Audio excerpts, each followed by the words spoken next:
Hello, you are listening to the OmniTalk Fast Five, brought to you in partnership with the A&M Consumer and Retail Group, Firework, SPS Commerce, and Sezzle.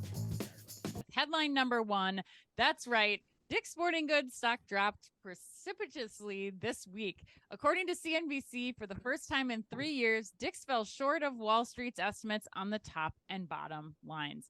Dick's Sporting Goods reported a profit drop and cut its earnings outlook for the year after seeing an uptick in retail theft and slow sales in its outdoor category over the last quarter. Chief Financial Officer Navdeep Gupta said that shrink hurt gross margins by about 85 basis points. This, it should also be noted, also marked the very first time Dick's has referenced shrink in a press release in almost 20 years. Said Gupta, quote, "The biggest impact in terms of the surprise for Q2 primarily came from shrink. We thought we had adequately reserved for it. However, the number of incidents and the organized retail crime impact came in significantly higher than we anticipated, and that impacted our Q2 results as well," end quote.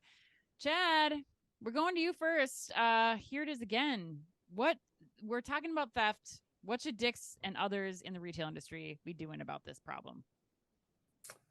Let me take a step back at first, just to talk about the dynamics of how they're talking about it as a consequence of financials, right? Right. So, first of all, organized retail theft is real. It's happening. Mm-hmm. There's no doubt about it, and it's increasing. But overall perspective, like, this feels like a bit of an easy out on an earnings mess, right? And so, as we're looking at the numbers a little bit, like from a quarterly results standpoint, like revenue is actually up 3.6%. Net income was down 23%. Right. Even if you look, quarter to quarter, look at the last 26 weeks, sales are up 4.4%. Net income was down 5%. So those spreads are pretty wide. And they were saying shrink was 0.85 percentage points per the CFO statements, right? So it's a portion of something that's larger at play going on with Dick's Sporting Goods right now. It's one quarter, let's not overreact to it, right? But it does call into question kind of, I don't know, the sustainability of Dick's, business model right now. Maybe, I'm not sure. I love Dick's Sporting Goods. My kids love walking it, looking at shoes, looking at all the things. I equate it to walking to Circuit City to look for CDs back in the day. Not a good comparison, right? I don't know. It's pretty fun. So I don't know what's happening, but it's clearly something more than theft. Okay. So now what are retailers doing about theft? Right now, retailers are going a lot of kind of classic tactics here. So you're talking guards at high theft stores, limiting on-shelf availability for high shrink SKUs through boxing or other kind of physical means and deterrence from associates. Considering centralized services and security operations centers. Still TBD, I would encourage, as we're encouraging our retail clients to do, is like, let's make sure that first and foremost, we're doing the more important thing, which is how we focus on keeping associates safe in the stores. Because, what I'm seeing from a Dick's financial results standpoint is, that's not what tanked the stock price 24%, right? There's more at play. So make sure the business model's right, keep your employees safe. And, let's continue to work on some of those physical deterrents. Yeah.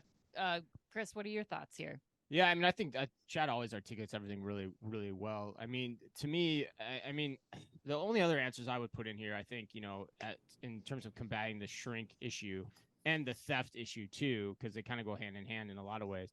One, I'd be looking at RFID across the board, especially if you're an apparel retailer like Dick's, and maybe they have already, but if they haven't, they should be.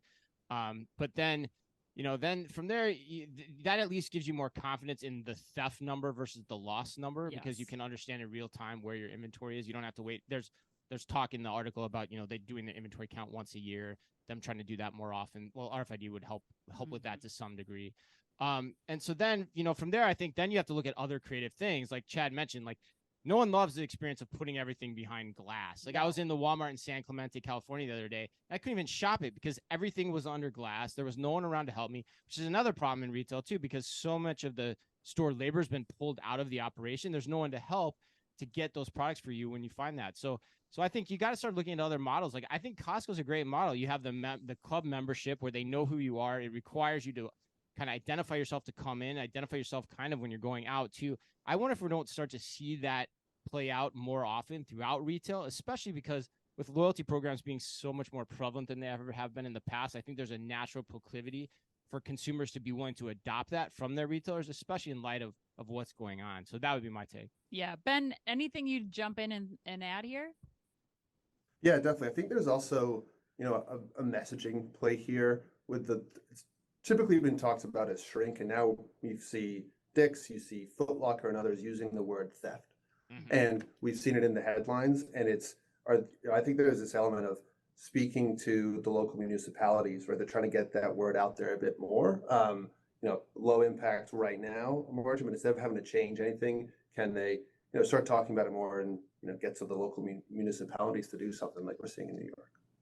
Yeah, I mean, I think you guys all bring up good points. One being, I think this shrink problem has definitely been like the new weather excuse for companies and earnings reports, because it doesn't place blame on necessarily anybody in the organization. And I think to Chris's point too, there are so many ways that companies, for a multitude of reasons, should be making more investments in inventory visibility to understand where things are, to really cross that line, to make sure what's actually just being put out in a curbside pickup order in duplicate on accident, like what's actually happening to each of the items within your store.